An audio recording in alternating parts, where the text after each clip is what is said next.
నమస్తే, welcome to NSTV news. ముందుగా ముఖ్యాంశాలు. మైలవరం నియోజకవర్గం ఇబ్రహీంపట్నంలో మే 29న జోగి రమేష్ కుమారుడి వివాహ రిసెప్షన్కి మాజీ ముఖ్యమంత్రి జగన్మోహన్ రెడ్డి రాకతో మద్యం సేవించి ఆకతాయితంగా రెచ్చిపోయిన వైఎస్ఆర్సీపీ కార్యకర్తలు, చిన్నపిల్లలు తొక్కుకునే సైకిల్ లాక్కొని తెలుగుదేశం పార్టీ గుర్తు కాబట్టి దాన్ని ధ్వంసం చేస్తూ రాక్షసానందం పొందుతున్నారని, వారిపై పోలీసు అధికారులు చర్యలు తీసుకోవాలని డిమాండ్ చేశారు. అందరికీ నమస్కారం. నా పేరు రావిఫ్ అని, తెలుగుదేశం పార్టీ కొండపల్లి మున్సిపాలిటీ ప్రధాన కార్యదర్శిని.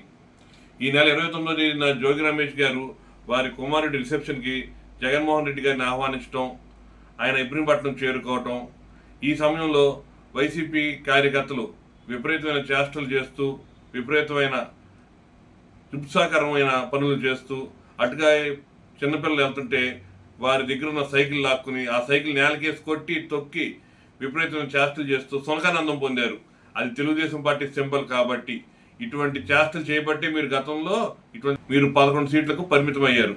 ఇటుపైన ఇటువంటి చేష్టలు చేస్తే మీరు భారీ మూల్యం ఇబ్రహీంపట్నం కొండపల్లి మున్సిపాలిటీ పరిధిలో మీరు భారీ మూల్యం చెల్లించుకోక తప్పదు.